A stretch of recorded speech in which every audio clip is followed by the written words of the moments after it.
दोस्तों, health insurance लेना बहुत जरूरी है और सही हेल्थ इंश्योरेंस लेना मुश्किल काम है। मेरा नाम है जय और इस वीडियो में हेल्थ इंश्योरेंस चुनने के मुश्किल काम को आसान बनाते हैं सिर्फ 6 स्टेप्स में। पहला स्टेप हुआ हेल्थ इंश्योरेंस कवर। अगर मेरी पॉलिसी का कवर है 2 लाख रुपए, तो इंश्योरेंस कंपनी मेरे इलाज के लिए सिर्फ 2 लाख रुपए तक का ही खर्चा करेगी। अगर इलाज का खर्चा 2 लाख से ज्यादा जाता है तो वो मुझे खुद उठाना पड़े। तो अगर इंश्योरेंस कवर कम हुआ तो वो बड़ी बीमारियों का खर्चा कवर नहीं करेगी, और अगर बहुत ज्यादा हुआ तो उस इंश्योरेंस का प्रीमियम भी बहुत ज्यादा। अब सही कवर क्या होना चाहिए? एक सिंपल तरीका है। मेरा जो हेल्थ इंश्योरेंस पॉलिसी का कवर है वो मेरी मंथली सैलरी का 10 गुना होना चाहिए। मतलब अगर मैं समझो 20,000 रुपए महीने के कमाता हूँ तो मेरी हेल्थ इंश्योरेंस का कवर 2 लाख रुपए होना चाहिए। दूसरा स्टेप हुआ कैशलेस हॉस्पिटलाइजेशन।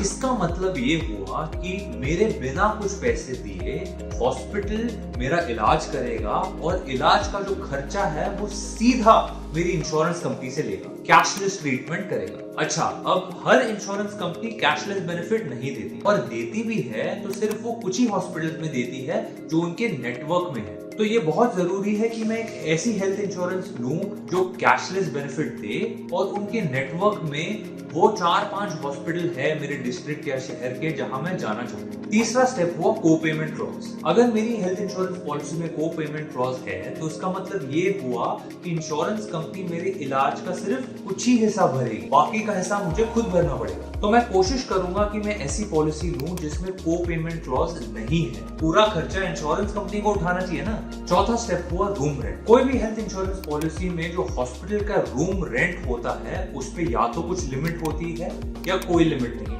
लिमिट होती है, उसका एग्जांपल हुआ जैसे 1% ऑफ सम इंश्योर। मतलब समझो मेरी हेल्थ इंश्योरेंस पॉलिसी अगर 2 लाख रुपए की है, उसका 1% हुआ 2,000 रुपए। तो मतलब रूम रेंट का लिमिट जो है 2,000 रुपए पर दिन का। अगर मैं एक ऐसा रूम लेता हूँ जो इससे महंगा है तो 2,000 रुपए के ऊपर का खर्चा मुझे खुद उठाना पड़ेगा। कोई पॉलिसीज ऐसी भी होती है जिसमें रूम रेंट पे कोई लिमिट नहीं होती, वो पॉलिसीज का प्रीमियम भी थोड़ा महंगा होता है। तो पॉलिसी लेने के पहले देख लीजिए कि आपके जो आसपास के हॉस्पिटल है उनका डेली रूम रेंट कितना है, तो आप उस हिसाब से पॉलिसी ले सकते हैं। 5वां स्टेप हुआ वेटिंग पीरियड। हर इंश्योरेंस पॉलिसी में 30 डे का वेटिंग पीरियड रहता है। मतलब पॉलिसी लेने के 30 दिन के बाद से ही मेरा कवर शुरू होगा। अगर मुझे पहले से कोई बीमारी है तो उसका वेटिंग टाइम 2 से 4 साल हो सकता है। मतलब इंश्योरेंस लेने के टाइम अगर मुझे डायबिटीज है और इंश्योरेंस में वेटिंग पीरियड 2 साल का है, तो मतलब अब से आने वाली 2 साल में अगर मुझे डायबिटीज की वजह से कोई भी बीमारी होती है तो उसका इलाज का खर्चा इंश्योरेंस कंपनी नहीं उठाएगी।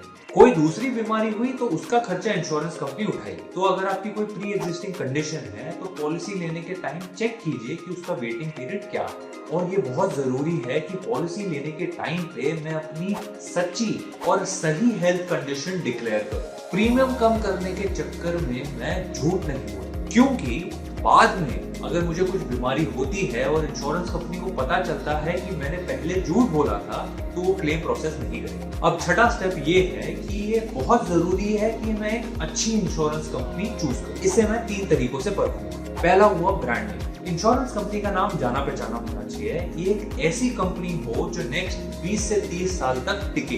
दूसरा हुआ क्लेम प्रोसेस। कोई भी कंपनी जिसका क्लेम प्रोसेस बहुत आसान हो या बहुत जल्दी हो जाए वो अच्छी कंपनी। तीसरा हुआ क्लेम सेटलमेंट रेशियो। अगर इंश्योरेंस कंपनी के पास 100 क्लेम आते हैं और उनमें से वो सिर्फ 85 के पैसे भरते हैं तो उनका क्लेम सेटलमेंट रेशियो हुआ 85%। तो कोई भी इंश्योरेंस कंपनी जिसका क्लेम सेटलमेंट रेशियो 90 से ज्यादा है वो अच्छी कंपनी। ये 3 पॉइंट से मैं अच्छी इंश्योरेंस कंपनी चुन सकता हूँ। आशा करता हूँ आप कुछ अच्छा सीखे इस वीडियो से। हेल्थ इंश्योरेंस अगर आपको लेनी है और अगर इस पे और जानकारी प्राप्त करनी है तो टॉम ऐप अभी डाउनलोड करें। मेरा नाम है जय और जल्द ही मिलेंगे नेक्स्ट।